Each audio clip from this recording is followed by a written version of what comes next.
NDA में तो सब कुछ सेट है, लेकिन महागठबंधन में ऐसा लगता है कि हिट विकेट होने के करीब करीब आप पहुंच रहे हैं, क्योंकि तेजस्वी यादव कहते हैं कि बड़ा दल बड़ी सीटें। ये फॉर्मूला ऐसा क्यों लगता है कि महागठबंधन के बूमरैंग उनके लिए यह साबित होता हुआ दिखता है? भाई, आप बाकी छोटे दलों को उनकी सहमति के अनुसार साथ लेकर चल पाने की स्थिति में क्यों नहीं है? पूर्णिमा जी, अभी प्रतिक्रिया में देखते, अभी जीतन राम मांझी जी कह रहे थे कि मैंने भी 2 सीटों पे अपने प्रत्याशियों को उतार दिया है। नाम उन्होंने नहीं लिया, लेकिन उन्होंने बताया। तो अब आप बताइए कि भाजपा अभी 71 सीटों की उन्होंने प्रत्याशियों की सूची जो है वो जारी की है। अभी जदयू ने किसी भी एक सूची जारी नहीं की है। और उनके साथ ही साथ मांझी जी हैं, उपेंद्र कुशवाहा, चिराग पासवान, बहुत महत्वपूर्ण उसमें एक दल है एनडीए में, उन्होंने भी अभी तक अपनी कोई सूची जारी नहीं की है। जबकि 20 सालों से इन्हीं की सरकार है।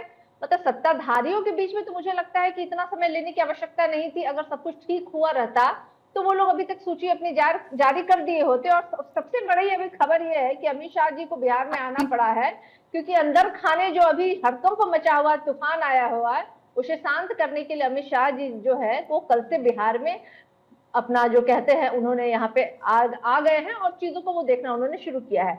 हमारे यहाँ बात रही पूर्णिमा जी, महागठबंधन में सब कुछ ठीक है। मैं अपनी ओर से आपको एश्योर करती हूँ और शाम तक आपको सूची भी जारी कर दी जाएगी। और हमारे महागठबंधन की तमाम घटक दलों की सूची जो हम एक साथ प्रकाशित करेंगे, कहीं भी कोई एक नाम छूटेगा नहीं। और सब हम लोग तैयारी में बिल्कुल एकजुटता के साथ बिहार से उखाड़ने की सबसे बड़ी बात है। देखिए, बिहार जो पिछले 20 सालों का दंश जो झेल रहा है और जिस तरीके से बिहार पे इन लोगों ने कुंडली मार के बैठे हुए हैं, और बिहार में जो तमाम चीजें जो हो रही हैं, पेपर लीक हो, रोजगार हो, पलायन, ऐसे मुद्दों को लेकर के हम बड़े गंभीरतापूर्वक जनता के बीच पहुंचना दिखता है, पूरी तरीके से तैयार है। अमित शाह का बिहार में मौजूद रहना दिखता है, तो तेजस्वी यादव की दिल्ली दौड़ नहीं दिखती। मुकेश सहनी का यह कहना कि महागठबंधन अस्वस्थ है और इसका ठीक उपचार दिल्ली में ही होगा, और उसके बावजूद आपने, चलिए जिक्र कर दिया मांझी साहब का, आपने जिक्र कर दिया, आपने ये तो नहीं कहा कि काराकाट सीट बीजेपी ने जेडीयू के लिए छोड़ दी क्योंकि वो सामंजस्य बनाना चाहते हैं कि वो उस पर अपना कैंडिडेट उतारे। मांझी ने क्या कहा, जेडीयू में क्या चल रहा है, उसके लिए मेरे पास बीजेपी की भी प्रवक्ता है और मेरे पास जेडीयू के भी प्रवक्ता है, उनसे भी मैं सवाल पूछूंगी।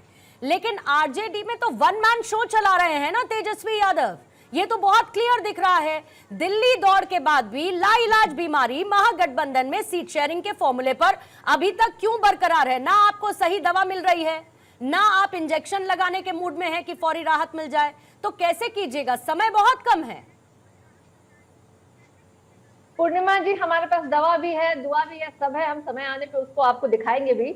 लेकिन दिक्कत यहाँ ये है, सबसे महत्वपूर्ण बात है कि अभी कुछ दिन पहले भाजपा और जदयू कहते थे बड़े भाई छोटे भाई, अब ये लोग जुड़वा भाई हो गए। 101 पे दोनों लड़ेंगे। और चुनाव के बाद यही जो है ना, भाजपा जो है वो ज्येष्ठ भ्राता के रूप में आ जाएगा। सारिका जी, आपने बीजेपी ज्वाइन कर ली है क्या? इनकी रणनीति भी, सारिका जी बीजेपी ज्वाइन कर ली है क्या आपने, या करने के मूड में है तो बता दीजिएगा। और देखिए, अभी देखिए भाजपा अभी, सारिका जी इतना ऑब्सेस्ड होना भी अच्छा नहीं है। मैं आरजेडी पर सवाल पूछ रही हूँ, आप आरजेडी की प्रवक्ता हैं, आप बीजेपी से ऊपर ही नहीं उठ पा रही। चिंताजनक है भाई। उन्होंने तो कम से कम 71 सीटों पर ऐलान तो कर दिया ना, आप लोग तो अभी एक पर नहीं पहुंचे। आप समझिए ना मैं क्या कहने की कोशिश कर रही हूँ। वही तो समझा रहे, आप नहीं समझा पा रही हैं क्योंकि आपके खुद के साथी आपके। अच्छा, एक बात बताइए, आप अभी कल की डिबेट में आरजेडी के प्रवक्ता ने मुझसे ये कहा कि भाई अभी भी लालू प्रसाद यादव, जिज्ञासु जी थे, उन्होंने कहा कि लालू प्रसाद यादव तो अभी भी रेलेवेंट है।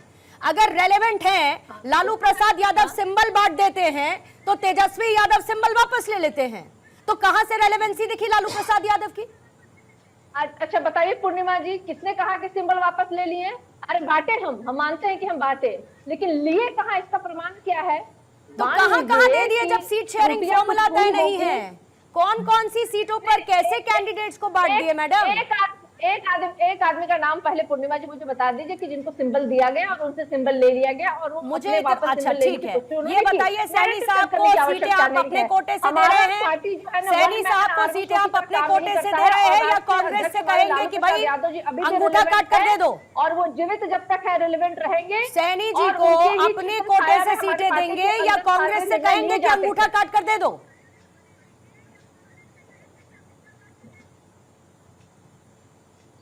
सॉरी पूर्णिमा जी, आप क्या बोल रहे थे? देखिए मैं ये कह मैं आपका प्रश्न नहीं सुन पाई, क्योंकि आप भी बोल रही थी, मैं भी बोल रही थी, तो मैं सुन नहीं पाई। लेकिन एक बात मैं जरूर बताऊंगी पूर्णिमा जी, कि आप अगर किसी भी ऐसे एक शख्स का आप अगर पुष्टि करवा दे कि जिनको सिंबल दिया गया, उन्होंने ये मैंने स्वीकृति अभी ली अभी कि एक उनकी तथ्य सिंबल रखा। वापस ले ली गई, सैनी ने कहा, फिर आप मुकेश सैनी बोलेंगे। ने कहा कि हाँ, महागठबंधन अस्वस्थ है। ये फैक्ट है, डिनाई कर दीजिए कि उन्होंने नहीं कहा। साहनी जी कोनो डॉक्टर है क्या कि कहेंगे कि महागठबंधन अरे अस्वस्थ है डॉक्टर कि नहीं है, स्वस्थ है? तभी तो उपचार के लिए दिल्ली कौन आना पड़ सी रहा है। कौन अपनी सी डॉक्टरी यूनिवर्सिटी दिखाते से तो वही कॉलेज पटना से में सैनी इलाज जी की करवा डिग्री लेते। मिली है कि वो किस कौन स्वस्थ है, डॉक्टर नहीं कौन है, तभी अस्वस्थ तो है, दिल्ली आना इसकी पड़ रहा है बात कर मैडम। सकते हैं। अब उन्होंने क्या कहा कि अगर संदर्भ डॉक्टर में होते कहा, तो आप अपना उनको इलाज कहेंगे कि पटना आपको में कर मुखी लेते और सहयोगी के तैयारी भी प्रवक्ता कर को रहे बुला हैं। करके एक बार ठीक बात है, करना चाहिए। मैं एक लेकिन बार, ठीक है मैम, चित्रा जी मैं आपके पास आने से पहले, राष्ट्रीय जनता दल की ठीक है, ऑथराइज प्रवक्ता होने के नाते आपको बता दूं, हमारा महागठबंधन बहुत स्वस्थ है, बहुत और अच्छी इतना बात है। स्वस्थ है हाँ। कि अभी हम एकदम तैयार हैं अपने अरे तो चुनाव के तैयार युद्ध हैं तो में दिखाइए उतरने ना। के लिए और अपने दुश्मनों को परास्त करने तैयार के लिए हैं तो हम बिल्कुल दिखाइए ना। स्वस्थ हैं। फिर और सीट शेयरिंग फॉर्मूला, बेसिक चीज तो रख दीजिए मैडम। नॉमिनेशन की तारीख 3 दिन दे बाकी देंगे ना है, पूर्णिमा बेसिक चीज जी तो कर दे देंगे, दीजिए। अभी रुकिए ना, ठीक थोड़ी है देर में चित्रा जी, हम मैं आपके पूरी पास आपको आने से पहले जानकारी एक बार देंगे कि चारू से हमारे कौन प्रतिक्रिया कौन से लेना घटक दल चाहूंगी, के फिर कौन समझना कौन से चाहूंगी लोग कि चुनाव लड़ेंगे, महागठबंधन प्रत्याशियों में के क्या नामों के चल रहा साथ। है, कांग्रेस क्या चाहती है, आरजेडी कहां पर रोके हुए है आपको। लेकिन चारू, अगर वाकई में मांझी जी का बयान आता है कि मैं नीतीश कुमार जी की नाराजगी से सहमत हूं, नीतीश कुमार देखिए 9 सीटों के बंटवारे को लेकर नाराज नजर आ रहे हैं, आपने एक सीट उनके लिए छोड़ भी दी, मांझी भी कहते हैं कि मैं 2 सीटों पर अपना कैंडिडेट उतारूंगा, एलजेपी को आपने दिल खोलकर सीटें दे दी। सबसे बड़ी बार्गेनिंग पावर अगर किसी की नजर आई है तो वो चिराग पासवान की दिखी है, ये भी बहुत क्लियर है। चिराग पासवान को साथ रखने, उनके मनमाने तरीके से उनको सीटें देने के साथ साथ क्या बाकी दलों को नाराज कर देंगे आप? जेडीयू तो आपके समकक्ष 101 सीटों पर है ना, आप तो साथ साथ लेकर चलने की बात कर रहे हैं पूरे एनडीए को। बिल्कुल। पूर्णिमा जी नमस्ते। नमस्कार। बहुत लंबा समय आपने सारिका जी को दिया, तो मुझे केवल उससे आधा तो दीजिएगा। जी। देखिए, हमारे गठबंधन में हो सकता है कुछ बातों पर मतभेद हो सकता है कोई नाराजगी भी जता रहा हो, लेकिन हमारे पास हमेशा समाधान होता है। समाधान बातचीत से निकलता है, और जैसे अब तक निकलता आया है, हम फिर से निकाल देंगे। मैं आपको थोड़ा से आंकड़े दे देती हूँ। चिराग पासवान की जो पार्टी है एलजेपी, 24 के चुनाव में उनका स्ट्राइक रेट 100% था, 100% स्ट्राइक रेट था।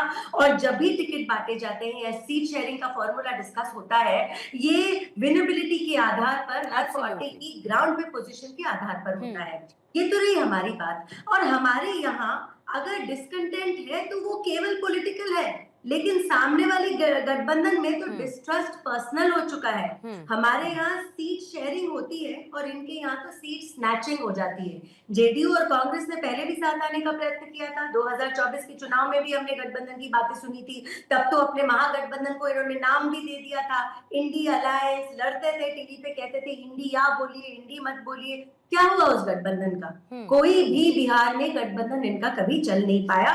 और अगर मैं इनके पास ट्रैक रिकॉर्ड पर जाती हूँ, कांग्रेस का ट्रैक रिकॉर्ड तो बिहार के अंदर पिछली बार 19 सीटों का था, पिछले बिहार चुनाव में 27%। और आरजेडी का कुछ बहुत बेहतर नहीं है। आप जमीन पर उतर जाइए बिहार में, किसी भी युवा से, किसी महिला से, किसी वृद्ध से पूछिए कि आज जो बिहार की स्थिति है वो पहले के मुकाबले में कैसी है, तो सब लोग कहेंगे कि जब से एनडीए की सरकार है, नीतीश जी मुख्यमंत्री है, बिहार ने केवल अचीवमेंट देखा है, और हर एक मायने में देखा है।